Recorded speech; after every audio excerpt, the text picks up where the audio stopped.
আমার স্বামী প্রবাসে থাকে, তিনি প্রতি মাসে একটা নির্দিষ্ট পরিমাণ টাকা পাঠান, কিন্তু অনেক মাসে তার চেয়ে বেশি টাকা আমার খরচ হয়ে যায়। তখন স্বামী আর টাকা পাঠাতে চায় না, তাই আমি অনেক সময় 1000 টাকা খরচ করে বলি 2000 টাকা খরচ হয়েছে। হুজুর, তাহলে এতে কি আমার অন্যায় বা পাপ হবে? নামাজের প্রত্যেক রাকাতে আউযুবিল্লাহ বিসমিল্লাহ পড়তে হবে কিনা? আমি দাঁড়িয়ে রাখি, এটা আমার স্ত্রী পছন্দ করে না, এক্ষেত্রে আমার করণীয় কি? মহিলাদের পর্দা করার ক্ষেত্রে মুখ ঢাকা কতটুকু জরুরি? কোনো ব্যক্তি মারা গেলে তার পক্ষ থেকে তার ছেলে কারো কাছে ক্ষমা চাইলে ওই ব্যক্তির ক্ষমা না করে, তাহলে তা মারা যাওয়া ব্যক্তির কি হবে? স্বামী মারা গেলে স্ত্রীর নাকের দুল, কানের দুল, হাতের বালা খুলে ফেলতে হবে নাকি পড়তে পারবে? বোনদের সম্পত্তি ভাইরা বাবার কাছ থেকে লিখে নিয়েছে, এখন ভাইরা বলতেছে বাবা লিখে দিছে, আমরা কি করব? সকালে ঘর ঝাড়ু না দিলে কি গুনাহ হয়? হিন্দুদের দোকানে মিষ্টি খাওয়া যাবে কিনা? ফজরের সময় ঘুম থেকে উঠতে দেরি হলে করণীয় কি? অ্যাক্সিডেন্টে কোনো মুসলিম মারা গেলে উনি কি শহীদি মর্যাদা পান? আমি প্রবাসী ব্যাংক থেকে লোন নিয়ে বিল্ডিং করতে চাই, এটা করা যাবে কিনা? যারা মাসিক বেতনে কর্ম করে তাদের নির্দিষ্ট একটা সময় থাকে, যেমন 10টা থেকে 5টা অফিসিয়াল টাইম। সে যদি ব্যক্তিগত কাজে অফিসে পরে আসে বা আগে চলে যায়, তাহলে সেক্ষেত্রে বেতন নেওয়াটা কতটুকু হালাল হবে? এলাকায় কিছু লোক আছে যারা বিয়ের সম্বন্ধ আসলে ভেঙে দেয়, তাদের সম্পর্কে কিছু বলেন। আমার স্বামী প্রবাসে থাকে, কেনাকাটার সব কিছু আমার করতে হয়, এক্ষেত্রে কি আমি গুনাহগার হব? আমি পর্দা করে চলতে চাই, কিন্তু যেই পরিবার যৌথ পরিবার হওয়ার কারণে পর্দা করে চলতে পারি না, এক্ষেত্রে আমার করণীয় কি?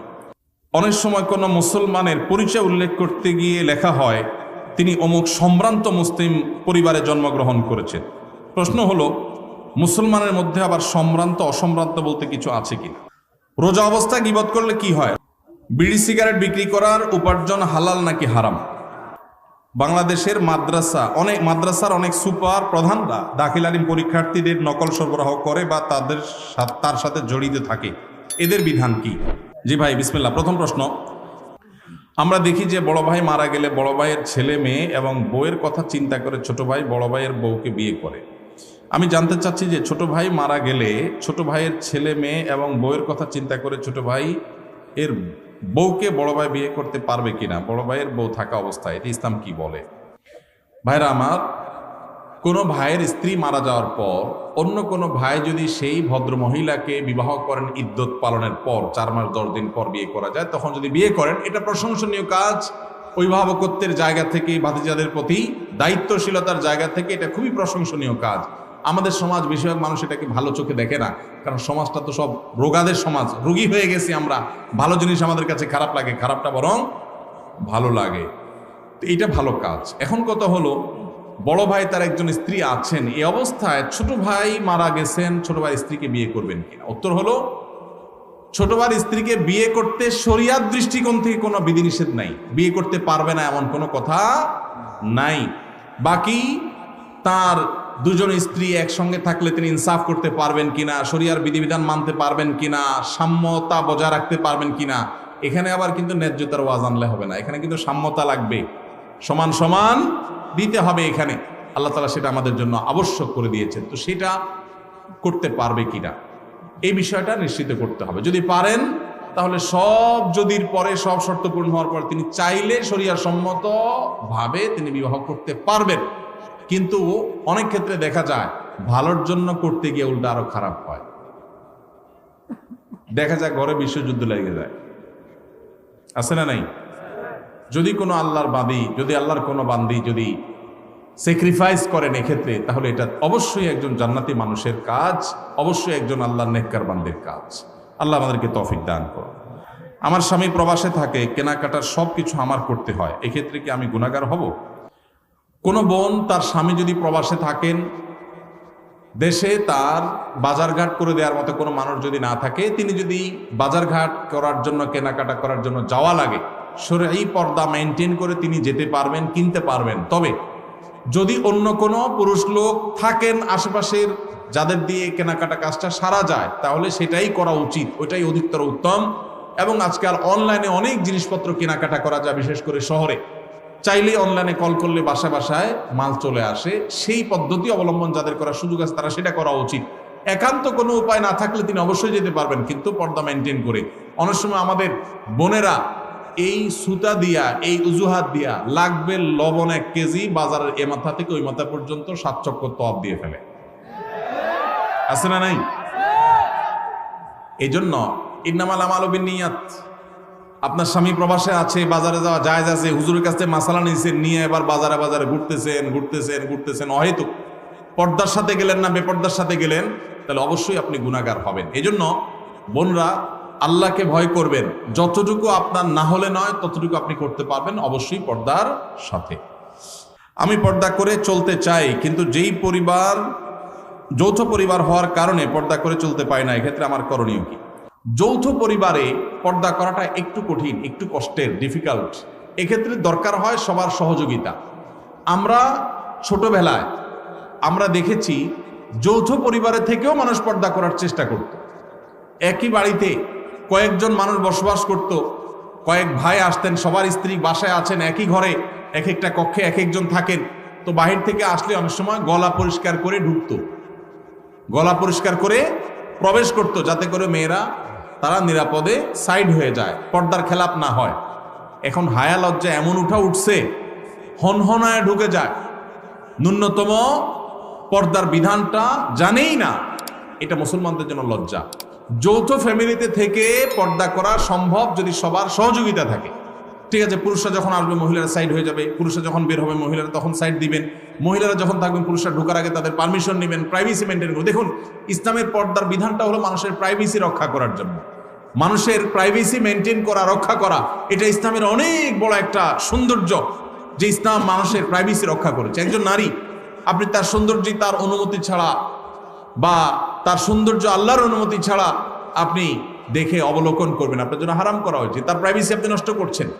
আবার একইভাবে আপনি তাকে নিয়ে মনোজগতে যে বাজে জল্পনা কল্পনার মধ্যে হারিয়ে যাওয়ার আশঙ্কা আপনার মধ্যে আছে এই পর্দাহীনতার কারণে, এই কারণে আল্লাহ তাআলা আমাদের জন্য এটা নিষেধ করেছেন। এই জন্য যৌথ ফ্যামিলিতে থেকে পর্দা করা যায় যদি সবার সহায়তা থাকে, যদি না থাকে তাহলে আলাদা থাকবেন, ছোট্ট কুলঘর নিয়ে ফ্যামিলির সাথে বোঝাপড়া করে তাদেরকে বুঝায়া যে পর্দার জন্য আপনি আলাদা হচ্ছেন।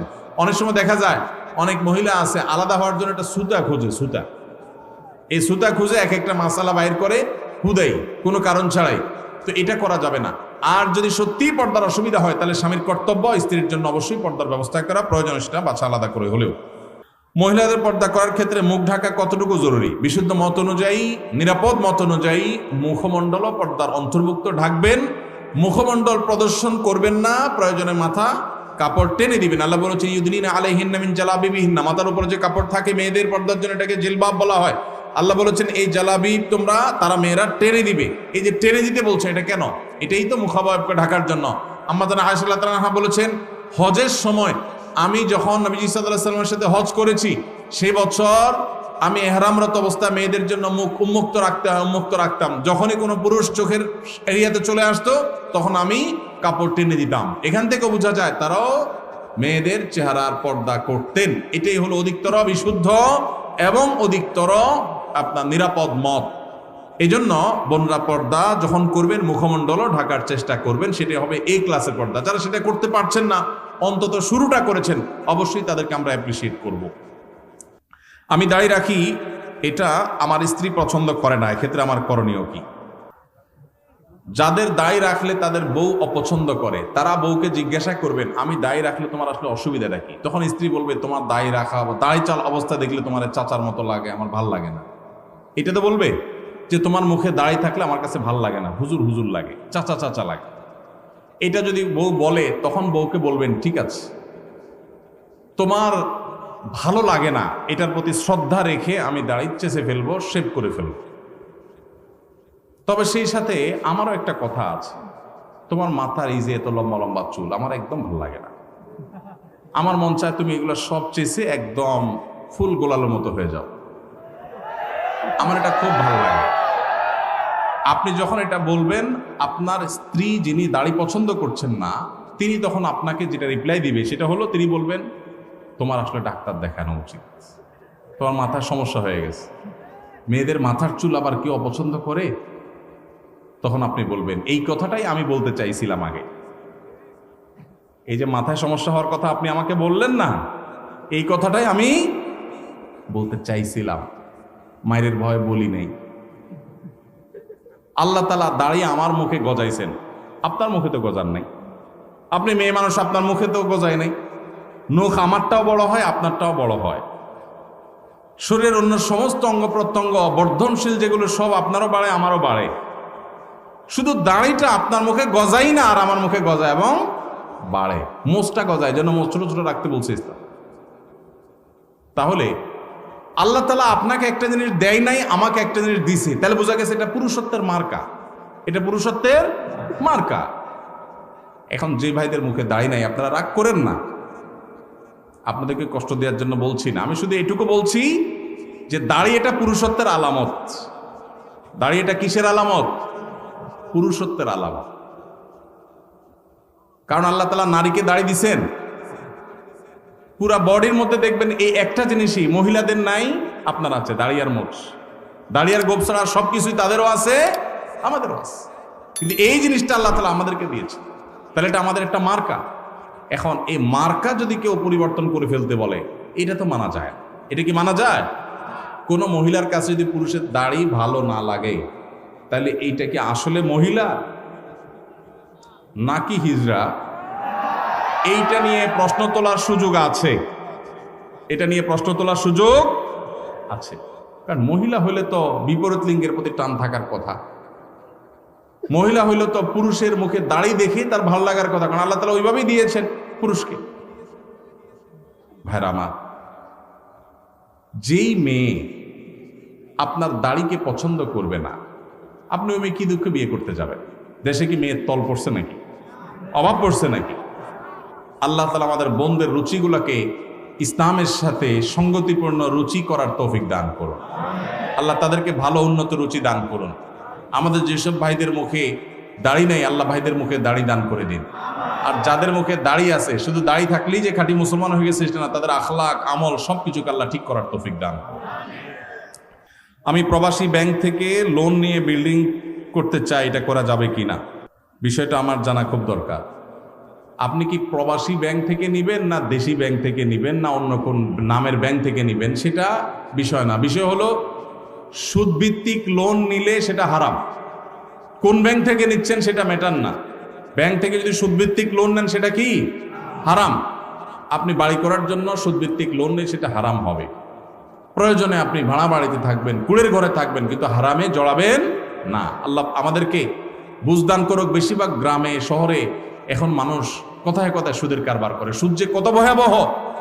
আল্লাহ তাআলা সুদের কারবারকারীকে যুদ্ধের ঘোষণা দিয়েছেন, যুদ্ধের ঘোষণা। ফাআযানু বিহারবি মিনাল্লাহি ওয়া রাসূলি, ভয়ঙ্কর ব্যাপার। কিন্তু গোটা পৃথিবীর অর্থনীতি দাঁড়িয়ে আছে সুদের উপরে। অনেক দীর্ঘ আলোচনা দরকার, আমার হাতে সময় নাই। আমি গোটা পৃথিবীর সংশোধনের দায়িত্ব নেই নাই, আমি আমার দায়িত্ব নিয়েছি। আল্লাহ আমাকে আমার সময় জিজ্ঞাসা করবে, এজন্য আমি সুদের কারবার করব না ইনশাআল্লাহ। যারা মাসিক বেতনে কর্ম করে তাদের নির্দিষ্ট একটা সময় থাকে, যেমন 10টা থেকে 5টা অফিসিয়াল টাইম। সে যদি ব্যক্তিগত কাজে অফিসে পরে আসে বা আগে চলে যায়, তাহলে সেক্ষেত্রে বেতন নেওয়াটা কতটুকু হালাল হবে? খুবই দরকারি প্রশ্ন। আমাদের অনেক ভাইরা আছেন, চাকরি করেন বিভিন্ন কোম্পানিতে, সরকারি বেসরকারি প্রতিষ্ঠানে। যেই কয় ঘন্টা ডিউটির জন্য আপনি চুক্তিবদ্ধ, ওই কয় ঘন্টা ডিউটি যদি আপনি ফাঁকি দেন, পরে আসেন, আগে চলে যান, আর কাজের ফাঁকে নিজের কাজ কাম করেন, মোবাইল টিপাটিপি করেন, ফাঁকি ঝুঁকি দেন, তাহলে তাদের ওই ফাঁকি ঝুঁকি দেওয়ার সময়টার যে ইনকামটা, ওটা হারাম হবে। সেই ইনকামটা কি হবে? হারাম হবে। অনেক হারাম আছে আমরা যেগুলো জানি না। সুদ খাওয়া হারাম আমরা জানি, ঘুষ খাওয়া হারাম আমরা জানি, কিন্তু চাকরির মধ্যে এই যে ফাঁকি ঝুঁকি দিয়ে টাইম নষ্ট করে ওই টাইমের বেতন আমি নিচ্ছি, এটা যে হারাম, এটা আমাদের বেশিরভাগ মানুষের সেন্সও নাই। ভাইরা আমার, আল্লাহর ভয়ে আমানতদারিতা রক্ষা করতে হবে। মুসলমান কখনো আমানতের খেয়ানতকারী হতে পারে না। এমনকি আপনি অফিসে বা কোম্পানি, সরকারি বেসরকারি যেখানে কাজ করেন, ডিউটির সময় আপনি বসে বসে যদি ওয়াজ শুনেন ইউটিউবে কাজ বাদ দিয়া, সওয়াব হবে না গুনাহ হবে? কোরআন তেলাওয়াতও যদি শুনেন, সওয়াব হবে না গুনাহ হবে? ইমানদার কখনো সিসি ক্যামেরাকে ভয় পাবে না। ইমানদার ভয় পাবে কাকে? আল্লাহ রাব্বুল আলামিনকে। আমি 8 ঘন্টা করে ডিউটি করার জন্য চুক্তিবদ্ধ, মাস শেষ পুরো স্যালারিটা নিচ্ছি, অথচ আমি এভারেজে পুরো মাসে 8 ঘন্টা, 10 ঘন্টা, 15 ঘন্টা, 20 ঘন্টা ফাঁকি দিয়েছি, সেই টাইমের সময়টা স্যালারি আমি নিচ্ছি, এটা হারাম। অনেক ওলামা ইকরাম আছেন, আল্লাহ তাদের মধ্যে আল্লাহর ভয় এমনটা দিয়েছেন। টুমচর আলিয়া মাদ্রাসা বাংলাদেশের সবচেয়ে প্রাচীন মাদ্রাসাগুলোর একটা, সবচেয়ে পুরাতন মাদ্রাসাগুলোর, শতবর্ষী মাদ্রাসাগুলোর একটা হলো লক্ষ্মীপুর জেলার টুমচর আলিয়া মাদ্রাসা। টুমচর আলিয়া মাদ্রাসা প্রিন্সিপাল ছিলেন শেখ হারুন আল মাদানী হাফিজাউল্লাহ, এখনো বেঁচে আছেন। সিনিয়র আলেমে দ্বীন, লক্ষ্মীপুরের কৃতি সন্তান শেখ হারুন আল মাদানী, তিনি কিছুদিন আগে রিটায়ারমেন্টে গেছেন। কিছুদিন আগে বলতে 2-3 বছর হয়েছে সম্ভবত। তিনি রিটায়ারমেন্টে গেছেন, প্রিন্সিপাল ছিলেন ওই প্রতিষ্ঠান থেকে, তিনি অবসরে গেছেন। অবসরে যাওয়ার সময় তিনি যা সুযোগ সুবিধা পেয়েছেন সেখান থেকে একটা চেক লিখে একটা বড় অ্যামাউন্ট, কয়েক লাখ টাকার একটা অ্যামাউন্ট তিনি মাদ্রাসার ফান্ডে দিয়ে দিছেন। মাদ্রাসায় তিনি সেটা দিয়ে দিছেন এবং এটার কারণ হিসাবে, এটা তিনি আমাকে বলেন নাই, আমি অন্যভাবে জানছি, এর কারণ হিসাবে তিনি উল্লেখ করেছেন যে এত দীর্ঘ বছর, এত বছর কাজ করেছি এই প্রতিষ্ঠানে, চেষ্টা করছি ঠিকঠাক মতো ডিউটি পালন করতে, আমার অজান্তে হয়তো কোনো ফাঁকিঝুঁকি হয়ে গেছে, হয়তো কোনো সময় নষ্ট হয়ে গেছে, হয়তো কোনো দিন দেরি হয়ে গেছে, আগে বের হয়ে গেছি, হয়তো কোনো সময় ব্যক্তিগত কাজ করে ফেলছি ডিউটির মধ্যে, সেই সময়গুলোর বেতনও তো সব আমার অ্যাকাউন্টে ঠিকই আসছে, কোনোটাই তো আর বাদ দেই নেই। এই জন্য কিয়ামতের ময়দানে যেন দাঁড়ায় থাকতে না হয়, জান্নাতের পথে যেন বাধা হয়ে না দাঁড়ায়, এই জন্য কিছু টাকা এর চেয়ে বেশি হবে না, এর কমই থাকবে, একটু বাড়ায়া সতর্কতামূলক দিলাম আমি দায়মুক্ত হওয়ার জন্য। মানুষ এখনো পৃথিবীতে আছে, সংখ্যায় কম কিন্তু আছে। আল্লাহ আমাদেরকে মানুষ, সেই ইমানদার, সেই মুসলমান হওয়ার তৌফিক দান। ইমানদারকে কোনো সিসি ক্যামেরার মনিটরিং এর প্রয়োজন হয় না, তার সেলফ মনিটরিং, নিজেকে নিজে মনিটর করে, আল্লাহর মনিটরিং এ বিশ্বাস করে। আল্লাহ আমাদেরকে সেরকম মুসলমান হওয়ার তৌফিক দান। তাহলে ভাই, ডিউটির ফাঁকে এই ফাঁকিঝুঁকি করলে সেটা নাজায়েজ হবে। এরপরে প্রশ্ন হলো, অনেক সময় কোনো মুসলমানের পরিচয় উল্লেখ করতে গিয়ে লেখা হয় তিনি অমুক সম্ভ্রান্ত মুসলিম পরিবারে জন্মগ্রহণ করেছেন। প্রশ্ন হলো, মুসলমানের মধ্যে আবার সম্ভ্রান্ত অসম্ভ্রান্ত বলতে কিছু আছে কিনা? খুবই দরকারি এবং যৌক্তিক প্রশ্ন। এই প্রশ্ন এর আগেও কোথাও আমাকে করা হয়েছে এবং এ বিষয়ে অনেক বছর আগে আমি, আমার একটা ফেসবুক আইডি ছিল, এখন আর না, এটা ডিঅ্যাক্টিভ হয়ে গেছে, ওইটাতে আমি এ বিষয়ে লিখেছিলাম। খুবই দরকারি একটা প্রশ্ন। কোনো মানুষ তার পরিচয় পেপার পত্রিকায় দিতে গিয়ে বা কোনো সভা সমাবেশে দিতে গিয়ে অনেক সময় আমরা বলি তিনি অমুক জেলার, অমুক থানার, অমুক গ্রামের একটি সম্ভ্রান্ত মুসলিম পরিবারে জন্মগ্রহণ করেছেন, এটা তার ধর্মীয় পরিচয়। মারা গেলেও অনেক সময় এরকম গদবাদা কথা বলা হয় যে তিনি একটা সম্ভ্রান্ত মুসলিম পরিবারে জন্মগ্রহণ করেছেন। এই যে সম্ভ্রান্ত মুসলিম পরিবার, এই টার্মটাই কোনো সঠিক টার্ম না। কেন? কারণ আপনারা জানেন মুসলমানের মধ্যে কোনো সম্ভ্রান্ত অসম্ভ্রান্ত, নিচু জাত উঁচু জাত বলতে কোনো কিছু নাই। আল্লাহ কোরআনে বলেছেন ইন্না আকরামাকুম ইনদাল্লাহি আত্তাকুম। এর আগে আল্লাহ বলেছেন ইন্না খালাকনাকুম শুউবান ওয়া ক্বাবাইলা লিতাআরাফু। তোমাদেরকে বিভিন্ন গোত্রে বংশে আল্লাহ তাআলা সৃষ্টি করেছেন। কেন? আল্লাহ বলেছেন পরিচয়ের সুবিধার্থে। কোন গোত্রে জন্ম নিলে সে সম্ভ্রান্ত হয়, আবার কোন গোত্রে জন্ম নিলে অসম্ভ্রান্ত হয়, এই ধারণা ইসলামে নাই। ইন্না আকরামাকুম ইনদাল্লাহি আত্তাকুম, তোমাদের ভিতরে সবচেয়ে সম্মানিত সে যার মধ্যে তাকওয়া সবচাইতে বেশি। হিন্দুদের মধ্যে আমরা আছে জানি উঁচু জাত নিচু জাত, মুসলমানদের মধ্যে এরকম উঁচু জাত আর নিচু জাত বলতে কোনো কিছু নাই। সকল মুসলমান আল্লাহর কাছে সম্মানিত যদি তাকওয়া থাকে, আর তাকওয়া যদি না থাকে, যত তথাকথিত নামকরা ফ্যামিলিতে জন্মগ্রহণ করুক না কেন, রাজবংশ জন্ম করুক না কেন, আল্লাহর কাছে সে নিকৃষ্ট, সে কখনো আল্লাহর কাছে মর্যাদাপূর্ণ না। এই জন্য সম্ভ্রান্ত মুসলমান আর অসম্ভ্রান্ত মুসলমান বলতে কোনো পার্থক্য বা ব্যবধান ইসলামে নাই। নামাজের প্রত্যেক রাকাতে আউযুবিল্লাহি বিসমিল্লাহ পড়তে হবে কিনা?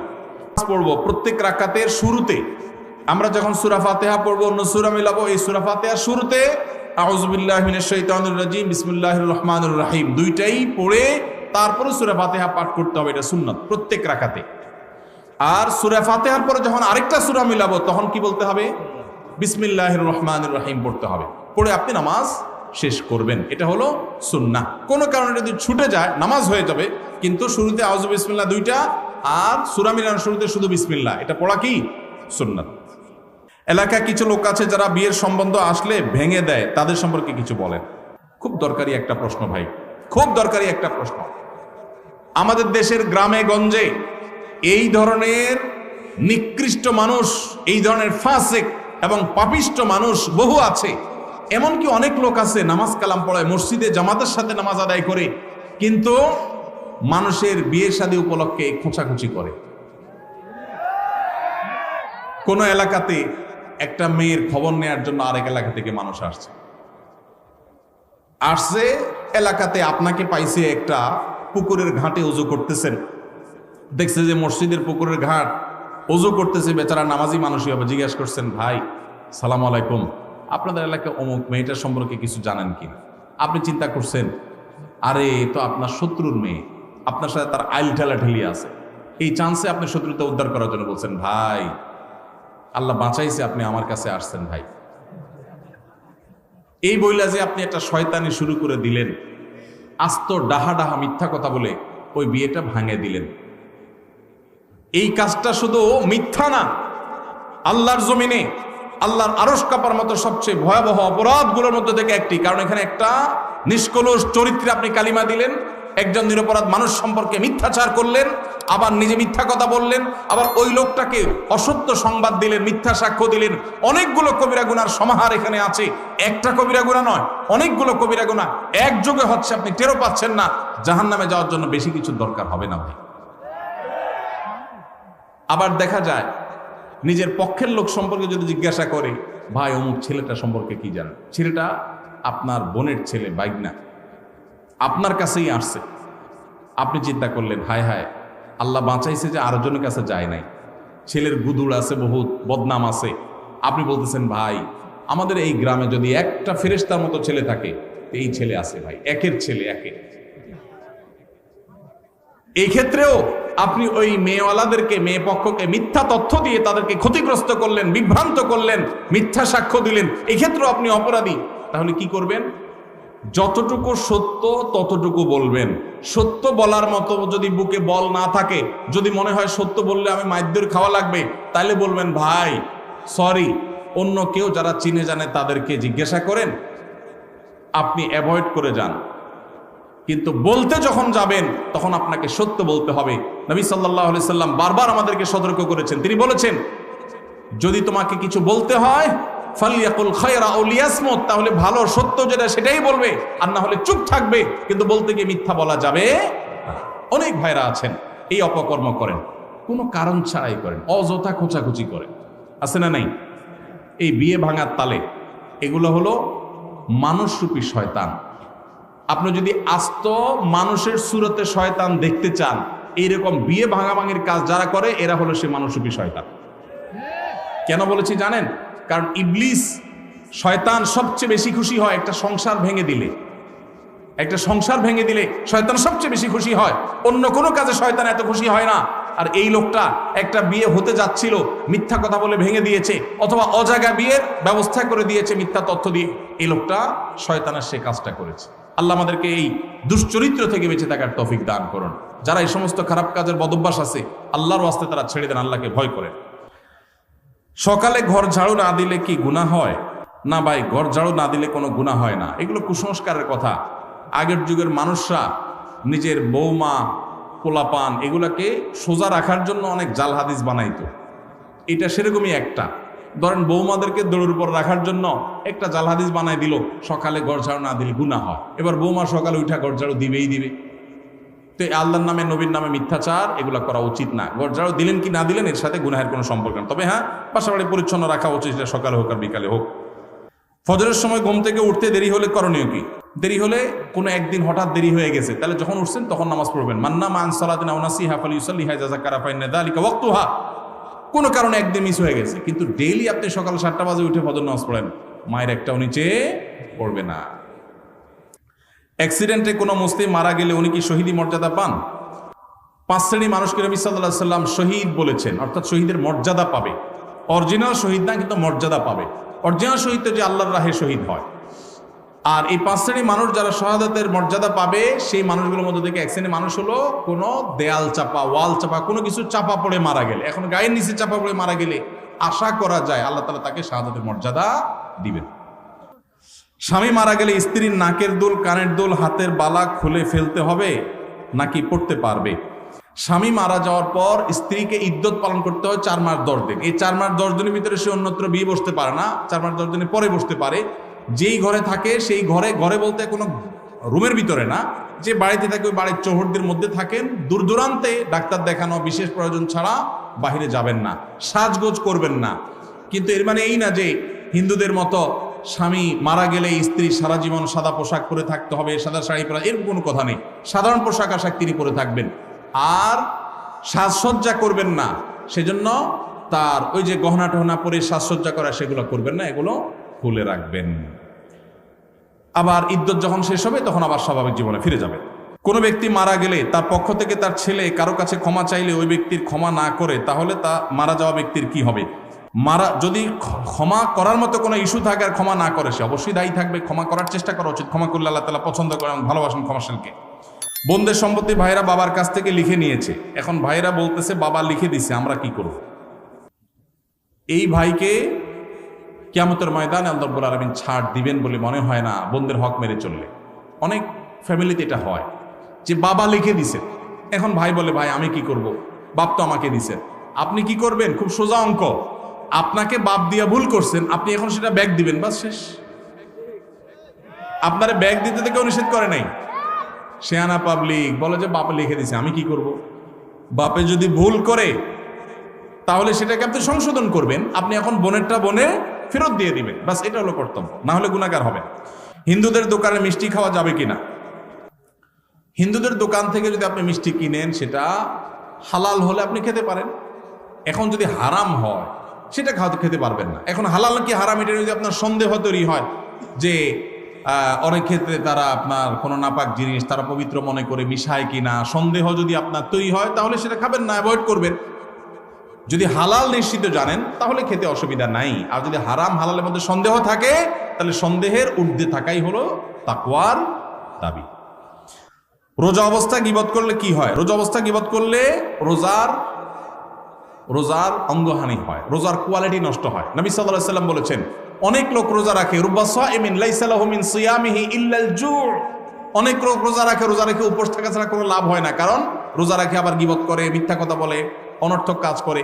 নবী সাল্লাল্লাহু আলাইহি ওয়াসাল্লাম আরো বলেছেন, মাল্লাম ইয়াদা কাউলা যুরি ওয়াল আমাল বি ফালাইসা লিল্লাহি হাজা আন ইয়াদা তাআমাহু ওয়া শারাবা, যে ব্যক্তি রমজানে রোজা রেখে মিথ্যা কাজ ছাড়লো না, তার উপোস থাকাতে আল্লাহর কোনো ঠেকা পড়ে নাই। রমজান রোজাকে আপনাদের সার্থক করার জন্য এবছর একটা ছোট্ট নতুন বই আমাদের আসছে, মাহে রমজানের 27 আমল, মাসনুন আমল। বইটা ইনশাআল্লাহ সপ্তাহের ভিতরে চলে আসবে, আশা করি এটা আপনাদের উপকার আসবে ইনশাআল্লাহ। দুটি প্রশ্ন আছে আর, একটা হলো আমার স্বামী প্রবাসে থাকে, তিনি প্রতি মাসে একটা নির্দিষ্ট পরিমাণ টাকা পাঠান, কিন্তু অনেক মাসে তার চেয়ে বেশি টাকা আমার খরচ হয়ে যায়, তখন স্বামী আর টাকা পাঠাতে চায় না, তাই আমি অনেক সময় 1000 টাকা খরচ করে বলি 2000 টাকা খরচ হয়েছে। হুজুর তাহলে এতে কি আমার অন্যায় বা পাপ হবে? যদি দয়া করে একটু জানাতেন অনেক উপকৃত হতাম। দেখুন, মিথ্যা কথা বলা জায়েজ নাই। প্রয়োজন একটু কম খাবেন, স্বামী কম পাঠালে কম খাবেন, কিন্তু মিথ্যা কথা বলবেন না। যদি ঘুরায় গাড়ায় কোনোভাবে আপনি রাখতে পারেন সেটা জায়েজ আছে। ডাহা মিথ্যা কথা বলবেন এটা এত সহজ না, এটা জায়েজ হবে না। অনেকে আছে বউয়ের জামাইয়ের সাথে আর জামাইয়ের বউয়ের সাথে মিথ্যা কথা বলে, আছে না নাই? এগুলা জায়েজ নাই। বাইরের থেকে শাড়ি কিনছেন 500 টাকা দিয়া, বউটা একটু সোজা সরল পাইছেন, আয়সা বলতেছেন 5000 টাকা দিয়ে শাড়ি আনছি তোমার জন্য। জায়েজ হবে না? না জায়েজ হবে।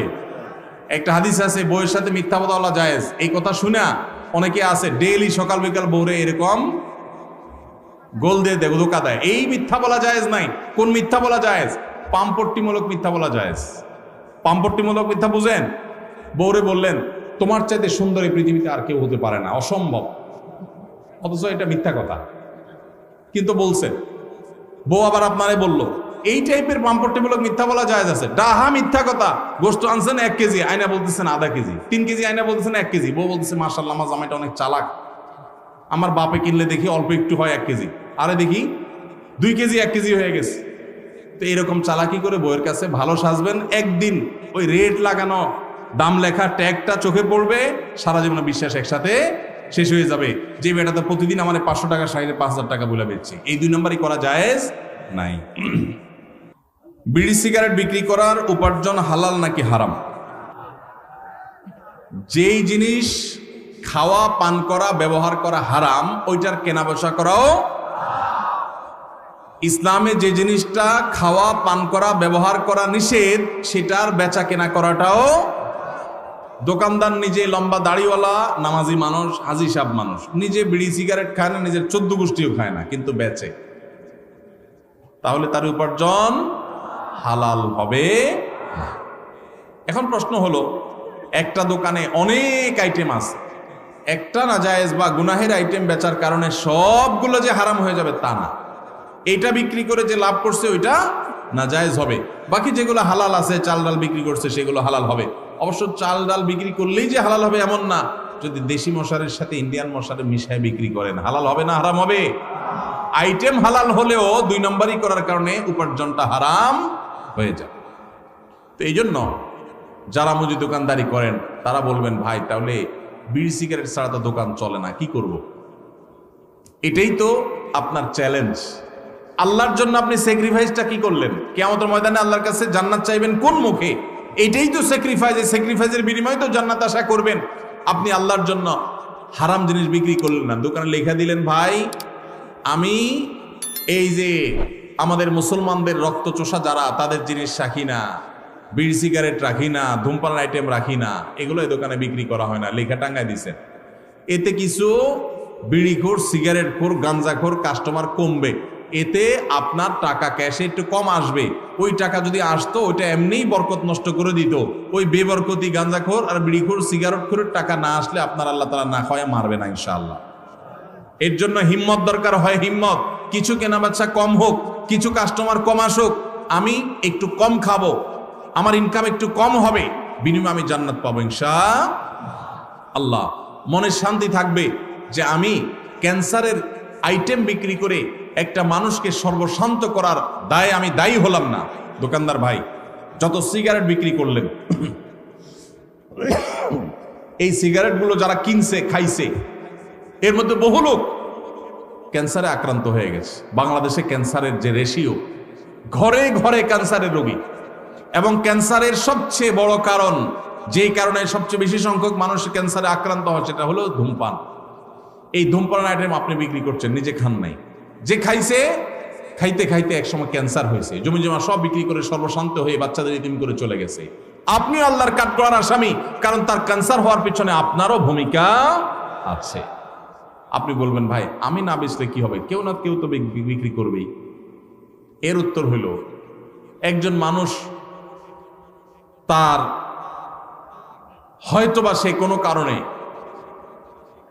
কারোর খুনের শিকার হবে, আপনি নিশ্চিত হয়ে গেছে, তখন আপনি চিন্তা করলেন সে যেহেতু খুনের শিকার হবেই, কেউ তারে খুন করবে অন্যায়ভাবে, তাহলে আমি করি। এই কাজটা করবেন কোনোদিন আপনি? সে আনা মানুষ তো, এটা তো আপনি বুঝেন 16 আনা, যে আমি না মারলে কি হবে, আরেকজন তো মারবেই, তাহলে আমি মারি, এই কাম তো আপনি করেন না। তাহলে এই লোকটা অন্য কারোর কাছ থেকে বিড়ি সিগারেট কিনে খায়া ক্যান্সার হয়ে মরবে, সন্তানদের অসহায় করে রেখে যাবে, সর্বশান্ত হয়ে যাবে। এর জন্য কেউ বিক্রি করে করুক, আমি করব না। সে দায়ী হয় হোক, আমি দায়ী হব না। আল্লাহ তাআলা আমাদেরকে বোঝার তৌফিক দান। সৎ সাহস লাগে ভাই, ইমানের শক্তি লাগে, ইমানের শক্তি লাগে। হারাম ছাড়ার জন্য কি লাগে? ইমানের শক্তি লাগে। আল্লাহ আমাদেরকে সেই ইমানের শক্তি দান করুন। ইমানের শক্তি থাকলে ইনকামটা একটু কম হবে, বাসা থেকে একটু খোঁচাখুচি শুনতে হবে। বউ বলবে, তোমার লগের দোকানদার বিল্ডিং একটার পর একটা তুলতেছে, তালার পরে তালা তুলতেছে, কি দোকানদারি করো তুমি, ভাতের টাকা জোগাড় করতে পারো না। এগুলো কিন্তু শোনা লাগবে, মাথায় যেন থাকে, এগুলোর জবাব দিতে হবে।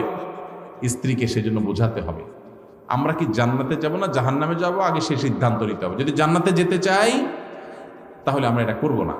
আমি যে বিড়ি সিগারেট বিক্রি করে মানুষের মরার কারণ হব, ক্যান্সারের কারণ হব, জান্নাত তো পরে, দুনিয়াতেই তো আমার বিবেকে আমাকে বাধা দিবে যে একটা মানুষের ধ্বংসের জন্য আমি ভূমিকা রাখলাম। তাহলে এই হারাম জিনিস ছাড়বো তো ইনশাআল্লাহ। আল্লাহ আমাদেরকে তৌফিক দান। বাংলাদেশের মাদ্রাসার অনেক সুপার প্রধানরা দাখিল আলিম পরীক্ষার্থীদের নকল সরবরাহ করে বা তার সাথে জড়িত থাকে, এদের বিধান কি? আল্লাহ মাফ করো, খুবই ভয়ঙ্কর কথা। শিক্ষক নিজে যদি সন্তানকে, শিক্ষার্থীকে নকল সরবরাহ করে, এটা হলো নিকৃষ্ট শিক্ষক। এই শিক্ষক সন্তানরা কি শিখাবে? শিক্ষক কেন, এখন বাপমা নকল টাকা দিয়ে কিনে এনে সন্তানকে সরবরাহ অনেক ক্ষেত্রে করে।